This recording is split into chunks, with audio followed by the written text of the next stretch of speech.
Good to see everyone. Yeah, Daniel may have asked for a bong hit. That may have been his request, in which we cannot do that for many reasons. Yes. What do you mean? I could do that shit all day long. Nope. We can't on the live stream. Can't. Why not? How would anyone know if it's weed or not? Somebody comes, I was smoking oregano, officer. Like, they're not going to know. Oregano.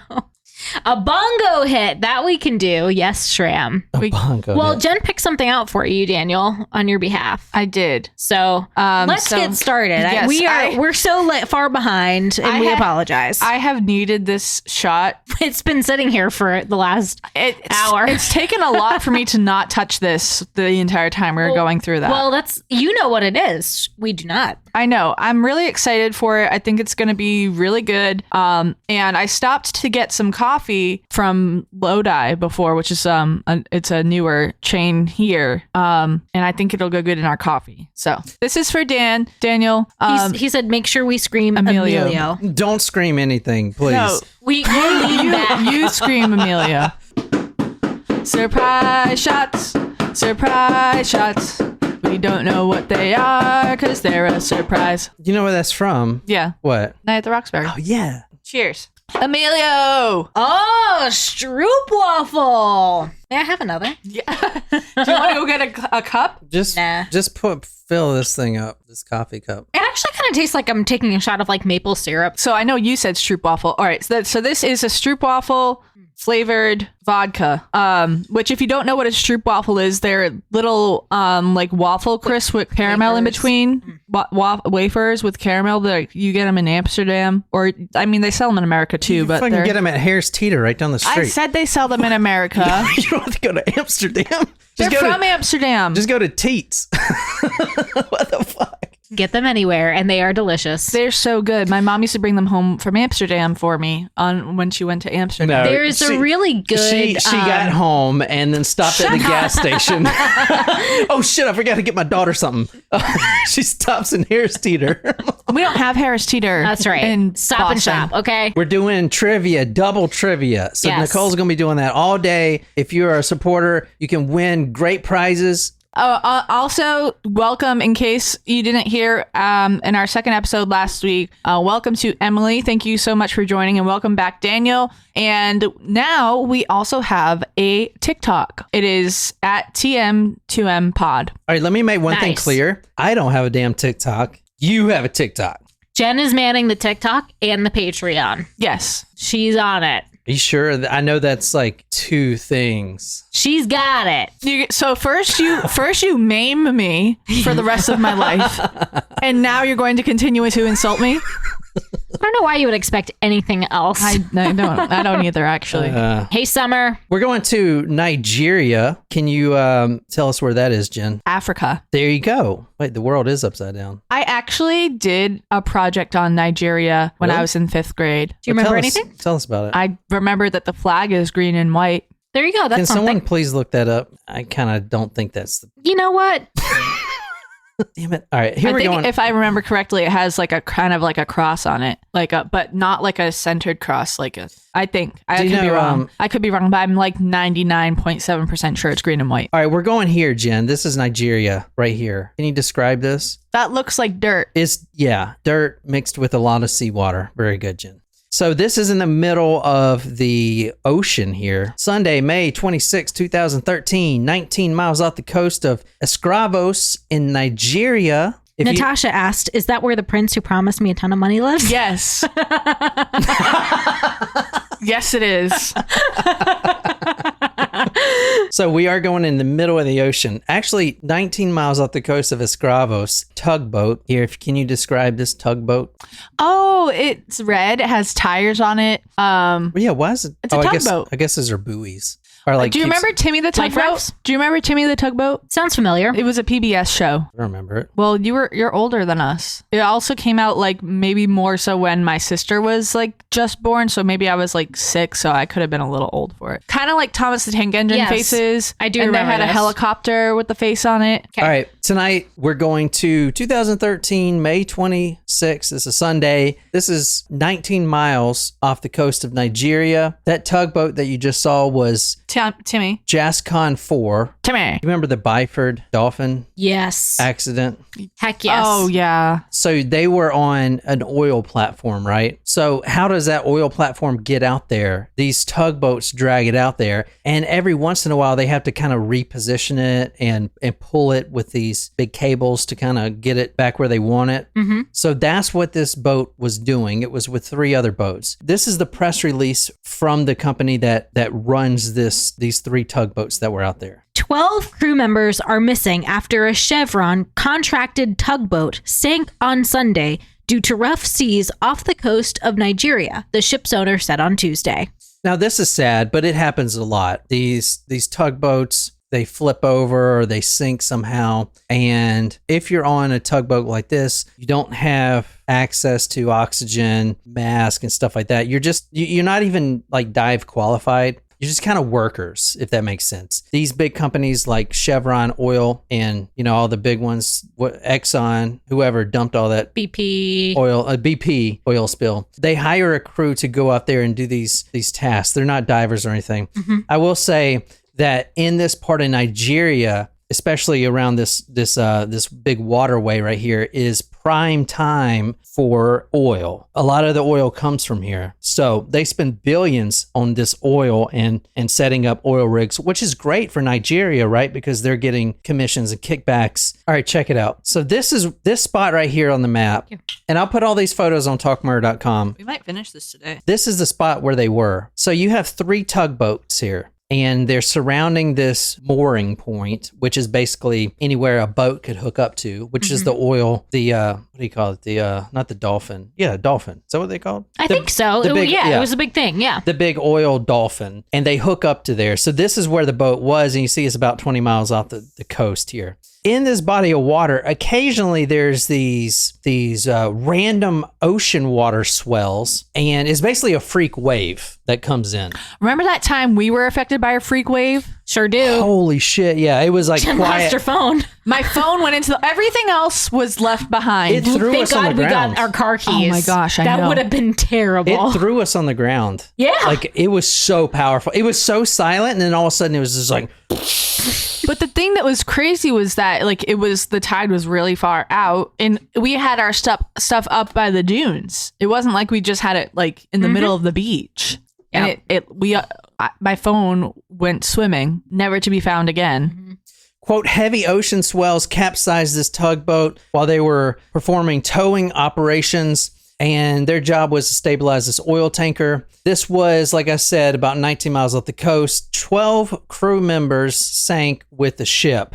And like I said, there's no oxygen for them to get. So, and the worst thing about it is the ocean swell tips the boat over, or it did in this case, and it sank to the bottom. So like the 12 members there's no hope for them. Okay. Now, once this happens, they first send a crew, a rescue crew, but they quickly found out that they're not going to recover anything. Yeah. Recover anything. So then they send another crew out, which we're going to be talking about tonight, and is this gentleman right here. There are 3 of them. And these gentlemen right here, these professional divers, their job is to recover the bodies as quickly as possible. So they're briefed. They got 12 bodies to recover. Time is an essence here. Why do you think that is?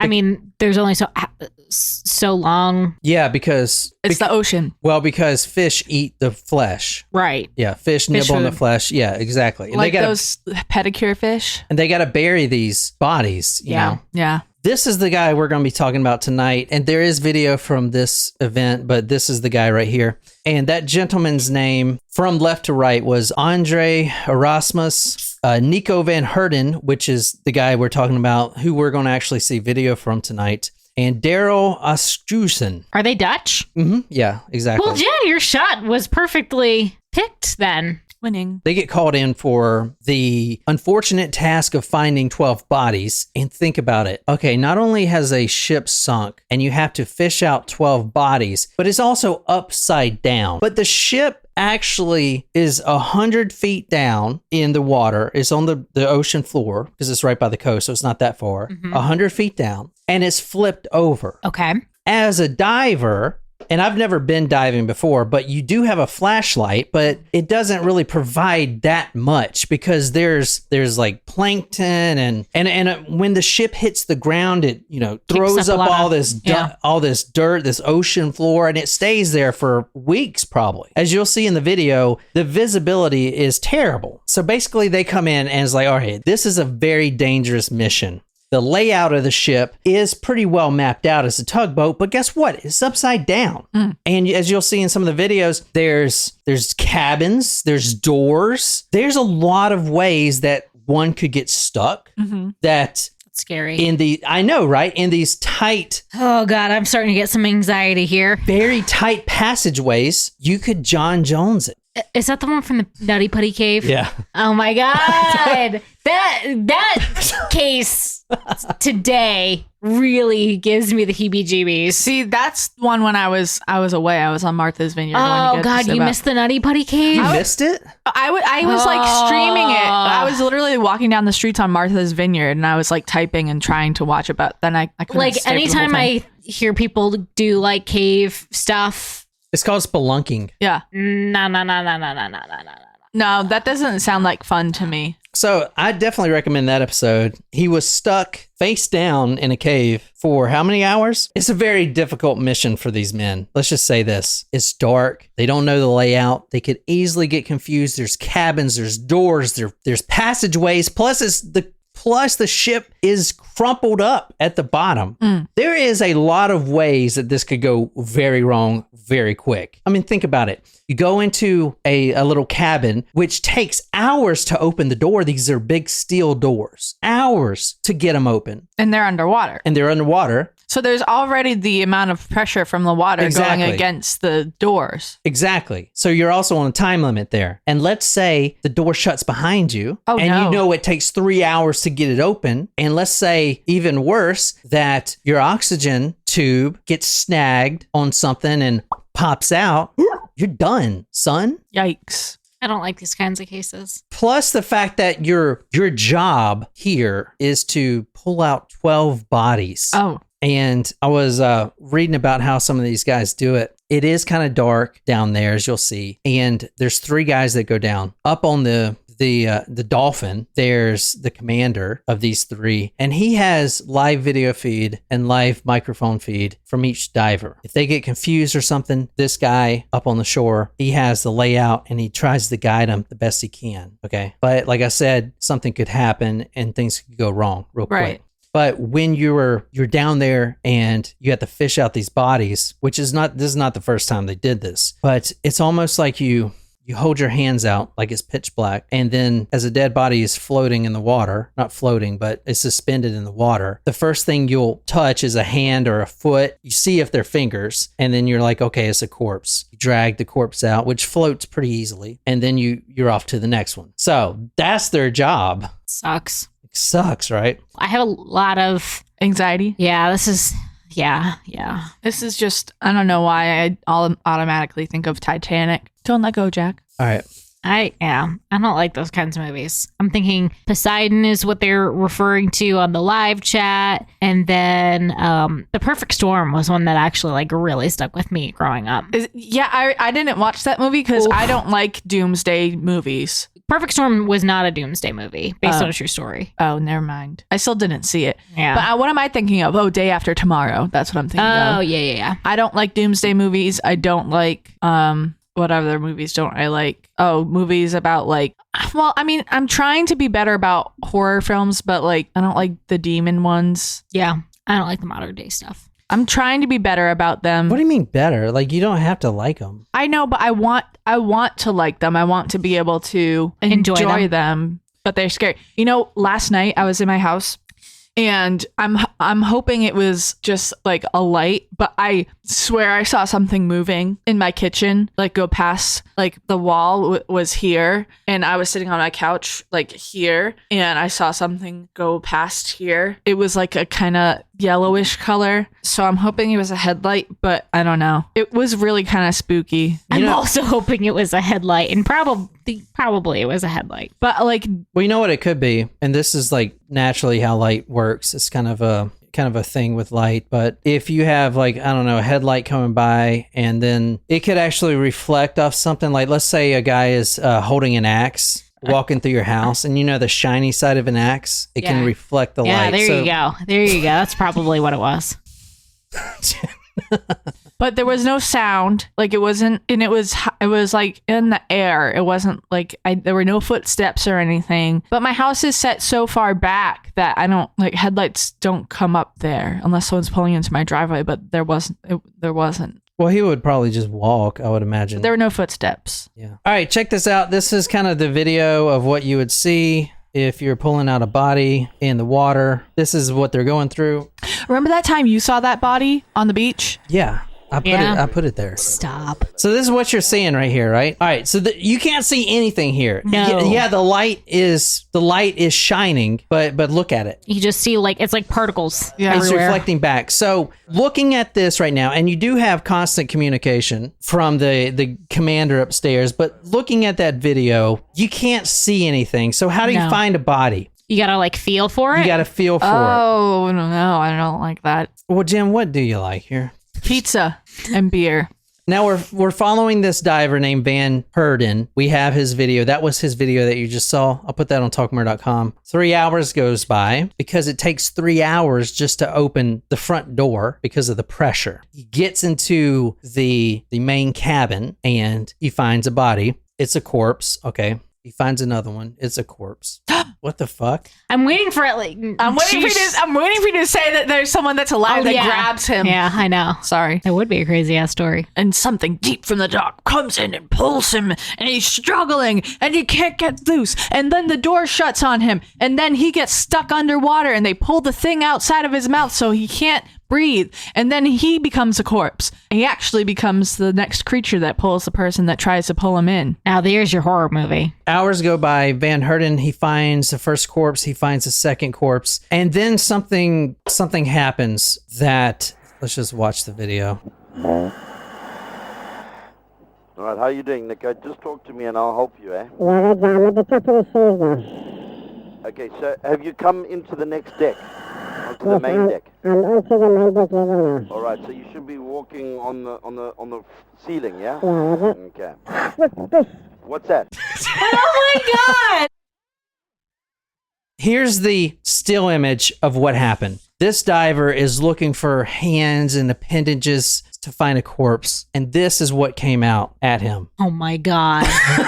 That is literally what I just described. What is it? A hand! It cannot be alive. It's a water zombie. Let me back up right quick. Let me back up 1 second. This boat that does not have any oxygen or whatever, it can't be. Well, because it this was boat, the door sealed off and there was no water in it. Does that, in that room. does that happen? Well, they opened the door. And all the water's rushed Floods in? in? No, come on. Water gets through that. I don't know. I'm trying to explain what it is I just saw. The bottom of the boat is completely ripped open. Oh. Okay, well, go ahead. Keep going then. Unfortunately, the tugboat capsizes, goes under. It's there. Search and rescue. They go. They obviously, everyone's dead. They know that. A day goes by. They call the salvage team, which are these 3 divers. A good 2.5, 3 days go by. That's where we are now. So to say someone could survive underwater for 3 days doesn't make any sense if that's what you're going with. Is that what you're saying? I'm not saying that they survived underwater. I'm saying maybe they are underwater. What are you talking about? I'm saying maybe that one particular room was so sealed because it wasn't deep that they survived. It was 100 feet deep underwater. Oh, you said it was not far off the coast. So I was thinking it was pressure. 19 miles. So 100 feet underwater. Yeah, that's still a lot of pressure. And no oxygen on board. They're looking for bodies here. Okay. So They didn't find that body. That body found them. Well, it could. All right, what's the alternatives here? It could have been some sort of optical illusion. You know what? Let's just watch it one more time because I honestly don't know what I just watched. Do you hear the guy talking? Yeah. Listen. So you can see the guy can't even see where he's going. Right. Mm-hmm. All right. So he's looking for these hands. He's completely submerged. Look how tight that is in there. Is that voice really high pitch or was that due to my ear damage from earlier today? All right, so here's what you just saw. Oh my god. Oh my god, no, he's gripping him. He's gripping his hand. He said you found one, eh? Did that look like he was alive? Yes. It looked like he was reaching out and grabbing But his you saw hand. No, it looked like he was reaching out and grabbing his hand like that. No. Yes. It is underwater. Go back 5 more seconds and watch It's it a again. water zombie. Here we go. Look, watch. It's grabbing his hand. It's grabbing his hand. That's scary. That is fucking terrifying. What just happened? Jesus Christ. Oh my God. What do you think? You think I'm covering a ghost story? No, it's not a ghost. It's someone that's alive. How? Because Okay, I'm gonna stop talking. You tell once me the how. boat- You're the one that I'm telling researched you the how. I'm story. going to tell you how right now. Because when the boat capsized, he found some sort of equipment. That No equipment. No equipment. I just already said that. No. Like air. There's like an air pocket somewhere. No equipment whatsoever. No oxygen. It sank 3 days later, and he's alive. Once David Blaine can hold his breath for like 3 hours or 5 hours or some shit? I don't know, but I know what I saw. I know what I saw. You saw this. Yes. Oh, that's so weird. I mean, you heard the guy curse on the. He was like, "Wah!" in his like helium sounding voice, or maybe it's a fake found video. Oh, that is so cool. You know what? Who said that? Wolfie. Give him a prize. You think this is fake? I don't know. All right, let me one more time. Tell us, John. All right, look at it one more time and then we'll stop. So he's looking for the hands here, and I don't think he grabbed his hand. Watch it. Yes. Watch the hand. Oh, Jesus Christ. He's holding his hand now. That is nuts, isn't it? As we know now, there's absolutely no way that someone could survive underwater for 3 days holding their breath. That's just fanatical to me. But this diver, Van Horten, this hand seems like it grabbed him and he jumped back. And before that, you hear the commander upstairs. Oh, you found another corpse. But then this corpse actually put his hand around his hand. There's no air tanks on the ship. There's no way he could be alive. When the diver saw his hand, he said, "Corpse, corpse, a corpse," into his microphone, reporting up to the rescue vessel, but it wasn't a corpse. From the only man to survive on the bottom of the sea floor for 3 days. When he brought his hand close to me, I pulled on his hand, he said. Survivor story? 3 days underwater with no oxygen? What is happening here? If you're underwater for 3 days, do you get pruny? I was going to say, wouldn't your skin Or do you not because you're fall off? Eventually, this diver gives this water zombie a bottle of water. And he says, quote, "I knew when he gave me the water, he was observing me to see if I'm really human because he was afraid." Now, this is a living guy, but to understand exactly how he made it with no oxygen, no equipment whatsoever for 3 days, 62 hours, so almost 3 days, 62 hours. As I said, the ship that he was on, the Jascon-4, did what? It got hit by a swell, it turned upside down, and it sank. Completely filled with water. The bottom has been crushed open. All the cabins are open. Water's filling everywhere. Have you ever taken like a styrofoam cup and put like a crumpled up napkin in it, tape it to the very bottom inside the cup, and then try to push that cup or whatever down in the water, maybe like a bucket or something. And you notice that it's really hard to push down there and it does not fill up with water. It's a natural law of physics. You guys are looking at me like I'm fucking high. No, I know what you're talking about. All right. I've never done that. So- I've suctioned a cup to my face before though, like when you try to hold it there with your mouth. This is how a diving bell works. These were invented in the 1700s, and you see here the bottom of this is open. Yet there's 2 divers in here who are completely safe and they are breathing. However, there is a hose up here for oxygen, but the most important thing is this is open and water is not filling up this. This man survived underwater for 3 days, 62 hours. This is when they found him. This is where he was living. This is the man right here. This is completely underwater. It just so happened, by the grace of God or whoever he worships, that it created this freak air bubble 4 feet high, and he stayed in here for 62 hours. Now, it's light right now. He's like, oh, the flashlight and everything. He didn't have any lights. Pitch black. Jesus Yikes. Christ, And not that's only scary. that, it gets worse. He actually does some interviews. Oh, God. And you can hear what he went through. But Oh, my God. He did survive. It's a Nigerian man, and he survived. What do you guys think? I like that because my next theory was he was the guy from 13 again. Isn't that the name of the movie? The Disney Channel movie? The guy that turns into the mermaid, the swimmer?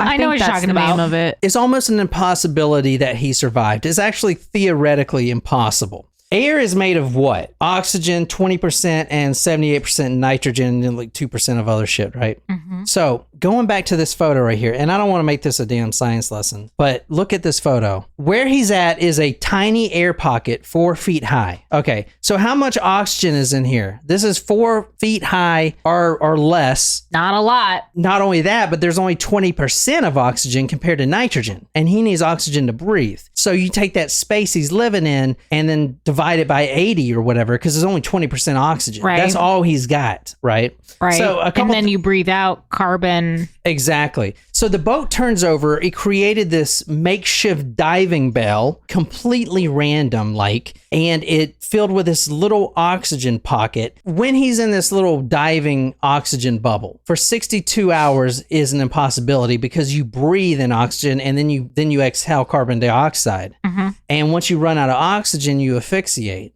And there's not enough oxygen in there for even 2 hours for him to live. So how does he even live in this little bubble I don't know. for 2 hours? Does he How? breathe in the oxygen and breathe out underwater? No, I don't think you can do that. Oh. But what does happen is when you go underwater, even 100 feet underwater, oxygen compresses. So yeah, you only got 20% of oxygen, but you're getting a lot more because it's compressed. It's kind of like hyperbaric oxygen, right? Yeah. They compress the Oh, oxygen. that makes sense. Exactly. But what also is compressed? The 80% of nitrogen, which you're breathing that in too and gets in your bloodstream, which is toxic if you get a lot of it in there, plus the carbon dioxide, right? Under increased air pressure, human blood becomes saturated with nitrogen. O'Kane's nitrogen levels during this ordeal were much higher than ours on the Earth's surface. So he was in nitrogen narcosis at that point. This guy's name is Harrison Okene. He's Nigerian. He was the chef. He is the chef of this boat. Wow. And his story is pretty amazing about how he survived, the only one of 12 and the only one to ever live on the ocean floor without any oxygen supply for 3 days. You know what's interesting is the chef from the Titanic survived as well. I didn't know that. Fun fact. To survive that long at that depth is phenomenal. Normally, you would dive recreationally for no more than 20 minutes at those depths, said a training consultant from the Professional Association of Diving Instructors. Eric Hextall, a nurse and clinical director of diving medicine at the Duke Center for Hyperbaric Medicine and Environmental Physiology, estimates that an area of about 13.5 cubic meters, roughly the size of the air bubble Okene was trapped in, a person has about 56 hours before carbon dioxide toxicity sets in. If you're trapped in something like that, your carbon dioxide levels will build to a toxic level before you use up the oxygen, Hextall said, emphasizing that carbon dioxide would be the first problem Okene would have faced before running out of oxygen. Harrison Okene grabs this guy's hand. The diver freaks the hell out because he thinks it's a corpse, but he grabs his hand. Okene is not even in this air pocket. He's underwater in the dark. He actually took a chance to dive underwater and When he saw the light. When he saw a little bit of light. And that's when he grabbed the hand. Then the diver followed him back here. Holy shit. The only place he could live. And look at him. Yeah. He is out of it. Yeah. I mean, completely out of it. Now they got to get him back up to the surface safely, which is a lot harder than it looks because why? It's the pressure down there. We did the Byford Dolphin one. Remember when they opened the door by accident and they all blew up? Oh, Yep. damn. He's been under this constant pressure for 3 days now. He's got to be careful going up because you Exactly. get the bends. Well, not only that, he would at this point explode because his body's so filled with gases, the nitrogen gas. So they have to be real careful. And also, it's not like they have a spare oxygen tank or mask for him. They don't. So what they decided to do was drop down a diving bell, kind of like the one that the Byford Dolphin was in. It's this big tank. They had one on hand, like on that ship? Yeah, no, not on the ship, but on the oil rig. Right. That's how they get down there. So they had one. They drop it down because if you're a saturation diver, you spend hours under there. You have to get into the decompression tank. So how the decompression tank works is you're under this high pressure on the bottom of the ocean. You get into this decompression tank, which is the same pressure as the ocean, and then you gradually decrease the pressure until you're the same pressure as the Earth's surface. Because if not, you will explode because of all that pressure and the gases in your bloodstream. You'll literally explode like that one story we did. It's actually almost impossible to get him back alive. From the National Geographic, he can't come back to the surface immediately, said Pitar Denoble, vice president of research at the Divers Alert Network. If he did, he would die. According to Denoble, this vessel would have been at the same pressure as the bottom of the ocean, allowing for the group to be transported to the surface while maintaining the pressure of the original location. A medical director of the Plymouth-based Diving Diseases Research Center said, quote, his heart wouldn't have been able to pump back on land because it was just so full of gas. Talking about the nitrogen gases. I know how that is. So he would have to spend 48 hours in a decompression tank if he can even get there. And at that point, his blood toxicity was near fatal. He would pass out, lose consciousness most of the time. Holy effing shit. So let's go through his story and how taking a piss saved his life. All right. What? He's the cook, and you saw him. He's kind of a chubby cook, and he likes cooking. He's been doing it all his life. Well, what's the saying? Don't eat with a restaurant with a skinny chef. Yeah, exactly. All right. So how did taking a pee All right. This is what he says. save his life? And this is from interviews. He even did an interview with a podcast called Bottom Dwellers. It's a diving podcast. Oh, cool. You can listen to that. He does a full interview and basically says this incredible story, but I'm going to try to say it like he said it. He's the cook of this ship, and he loves his job. He's used to waking up at 4 a.m. because he's the cook. He's got to make breakfast. So he wakes up 4 a.m. The first thing he does is like what everyone else does. He goes and takes a piss. When you go to sleep, you have to lock your door, like deadbolt it and have this big key because there's a piracy problem. And when you're sleeping, pirates could board and literally kill you in your sleep. That's a huge thing over there. Mm-hmm. All right. So all 11 men on board who were sleeping hears this big wave crash into the side of the boat. Now they're struggling to get their keys out. Well, at this point, Harrison O'Kane is in the bathroom taking a piss, and he starts to hear this rumbling, this loud noise of the ship capsizing. And this is what he says. It was around 5 a.m. and I was in the toilet when the vessel just started going down. The speed was so fast, O'Kane said. He was unable to reach an emergency exit hatch and watched in horror as 3 crew members were sucked into the churning sea. So remember, he's the only one that survived this. Quote, I heard people shouting. I felt the vessel going down. I heard a voice saying, is the vessel sinking or what? He was in the toilet, as he said. Things started falling on his head. Ouch. Because why? The ship is Turning upside down. God help me. God help me. God help me. Then after a while, I never heard from any of my crewmates again. He saw all of his crew members who were now dressed and ready to go on with their day. They run to the exit hatch to go to safety. He's in the bathroom and he sees a huge rush of water just overtake these 3 men. So right there, he knows instantly that these 3 men are now dead. They're sucked out to sea. So he tries to open back his door because he can't get out there anymore. The water's taking it over. Right. The water actually pushes him up a little bit, and he is now stuck in the second captain's chamber with that little air pocket. That's where you saw him at. So this is where he would be on the ship. You see, he's kind of okay. The water pushed him back up there. So he's like at the bottom of the boat, which turns into the top of the boat. Mm-hmm. Exactly, which is where the air pocket would be. The water pushes this guy in there, and luckily there's an air pocket. I mean, this doesn't always happen like this. No. It was just an act of pure luck that an air pocket even existed. And if the ship didn't turn upside down, there would be no air pocket. Right. It was just miraculous that this happened. No one's ever has been so lucky that this could happen. Yeah. And not only that, everyone thought he was dead. So he's waiting to die in the pitch black darkness, 62 hours, almost 3 days. He said he thought it was only a day, if that. Wow. That's how long he was been under there in the pitch dark. It really kind of goes to show you how time is a construct. And if you don't have sunlight, then you don't know. Yeah, it's interesting. 3 guys were in front of me and suddenly water rushed in full force. I saw the first one, the second one, the third one just washed away. I knew these guys were dead.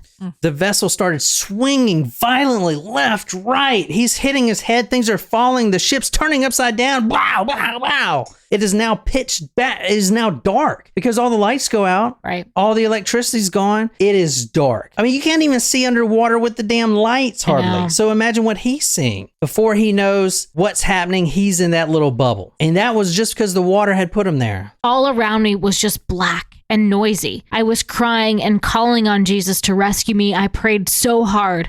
I was so hungry and thirsty and cold. I was just praying to see some kind of light. The thing he heard next was the anchor of the ship crashing down above his head because, you know, the ankle, the anchor is floating. Right. Or not floating, but when it flips upside down, it's going to be the last thing to come down. So the anchor's coming down and it just crashes into the bottom of the ship, which is right above his head. Right. Which could have easily penetrated that ship. But put yourself in like a metal can, because that's what he's in at this point. A metal can. Noise can't hardly get anywhere because the water. So it's all right there. So any noise he hears is amplified right in his ear. So imagine that anchor.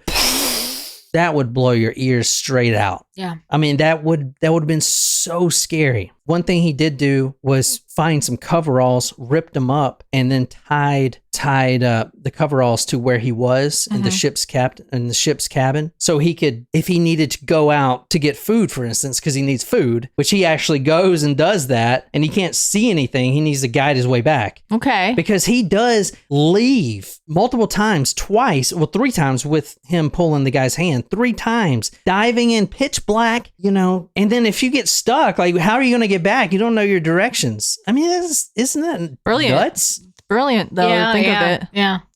He starts hearing the sounds. The water makes all these sounds, but then he starts hearing other things, which is the fish and the wildlife coming in, and he starts hearing these awful sounds, which he describes as this. But I could perceive the dead bodies of my crew were nearby. I could smell them. The fish came in and began eating the bodies. I could hear the sound. It was horror. He's hearing the fish bite and nibble on his friend's body. Like, I mean, can you imagine that sound? And you can smell those corpses, and you know that the fish are only there for one reason, is to feast on your 11 dead crew members. Can you imagine? Do not like that. Can you imagine? The first day, as we talked about, the rescue divers go down. They knew this was impossible. It's not that they didn't try, but they did beat on the hull, the HULL, the hull of the ship. The hull, yeah. They beat on it, trying to maybe hear a response, and he was beating on it as hard as he could. But you know, they were on the east side of the ship, and he was basically at the south side, which is the north side. They could not hear. So that was day 1. I heard a sound of a hammer hitting the vessel. Boom, boom, boom. I hammered the side of the vessel, hoping someone would hear me. Seawater, especially the real salty seawater, has very negative effects on your body. It starts removing your skin. I was so hungry, but mostly so thirsty. The salt water took the skin off my tongue. I was there in the water in total darkness, just thinking it's the end. I kept thinking the water was going to fill up the room, but it did not. Okinia said parts of his skin started peeling away after days of soaking in the salt water. Isn't that nuts, man? Yes. He survived. He actually takes a trip down because he knows that the captain's chambers where he was has a refrigerator, and with food has cabinets. All he found was a Coca-Cola, which they should definitely hit this guy up. Lifetime supply, Coca-Cola, baby. 1 Coke. That's all he had to live on. 1 Coca-Cola. Finally, when he sees a light 3 days later, he's got to make a decision, because the first time he sees the light, it goes past him and he knows it's a light, and he knows the only way he's going to reach this guy is to swim in total darkness out into the main hallway, which is the video you saw. He wasn't in his oxygen bubble. So when he's grabbing that guy's hand, he's also like, come on, I got to get back to oxygen. So they swim back to the bubble, and that's where they find him. I mean, Jesus. Shit. Holy shit. Whoa. And this is, once he gets back, I mean, this is how they find Oh my him. God. In his boxers. Dang. Man, I mean, can you imagine? No. No. A little bit about the trauma, because you go through a few things when this happens. Number one, it's this sense of impending doom, which is what they call, you think you're going to die for 3 days, and that just breaks you down mentally. But then you got PTSD. When I am home, sometimes it feels like the bed I'm sinking in is sinking. I think I'm still at the sea again. I jump up and scream. And something called survivor's guilt, where, why me? I'm the cook. I'm a cook. Yeah. Like, these other 12 or these other 11 shipmates, like, one of them has a family and, you know, and multiple children. Like, why me? What's me? Yeah, he's married. You know, why me? Okine said, they told me all the others had died, and I cried because I thought I was the only one who had been trapped in the boat. Now, another sad thing about this case is this is Nigeria. So, you know, obviously he went to the funerals of the 11 others, right? Wrong, because in this community, they thought he used black magic to stay alive. Oh. What? This is a different culture. You got to understand that. When recounting his experience at his church, the pastor asked him if he had used black magic to survive. I was so surprised. How could a man of God be saying this? Okine said in disbelief. He said he didn't go to the funerals of his friends, the other 11, because everyone accused him of using black magic. That's sad. Yeah, that's sad, isn't it? Why am I the only one to survive? Every week I ask God, why only me? Why did my colleagues have to die? And his wife says sometimes when he is sleeping, he has that shock. He will just wake up in the night saying, honey, see, the bed is sinking. We are at sea. That's what his wife says. Now, I will say, Okine, while he was at the bottom of the sea, he made a pact with God. And that was, quote, if you rescue me, I will never go back to sea again. I wouldn't either. Me either. Yeah, which is really smart. That is crazy.